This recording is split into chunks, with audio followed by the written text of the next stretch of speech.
PM Modi और Zelensky की यह पहली आधिकारिक मुलाकात होगी। इससे पहले दोनों देशों के नेताओं के बीच दूसरे देशों के अलग अलग मंच पर मुलाकात होती रही है, लेकिन इस बार प्रधानमंत्री नरेंद्र मोदी जेलेंस्की के बुलावे पर यूक्रेन जा रहे हैं।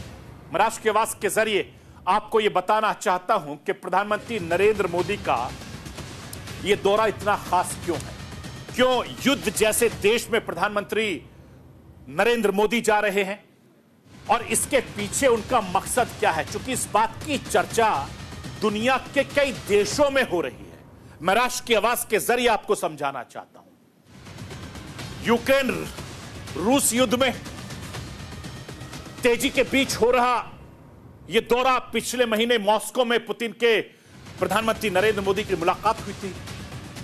यूक्रेन को युद्ध विराम में मदद भी की उम्मीद की जा रही है और 23 अगस्त को यूक्रेन का फ्लैग डे भी है, जिसमें नरेंद्र मोदी शामिल हुए। प्रधानमंत्री नरेंद्र मोदी 5 साल बाद जब रूस पहुंचे थे तो मोदी के 2 दिनों के दौरे में राष्ट्रपति पुतिन ने उनके लिए प्राइवेट डिनर रखा।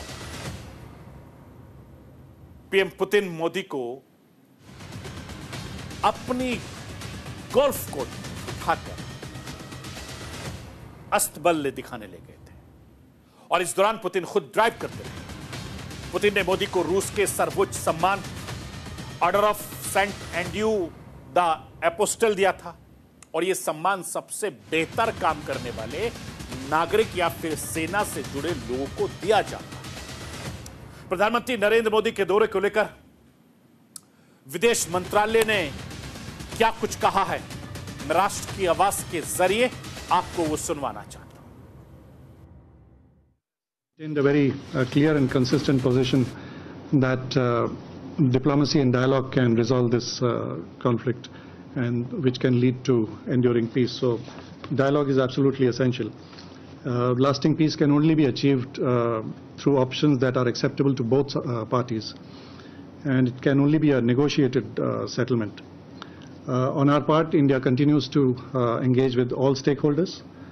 Prime Minister Modi has had conversations with leaders of both Russia and Ukraine, as you know, and Prime Minister had also visited Russia recently. India is willing to provide all possible support and contribution required to help find peaceful solutions to this complex issue. And at this stage, it is not for us to anticipate or prejudge what the outcome of these discussions will be between the leaders of India and Ukraine.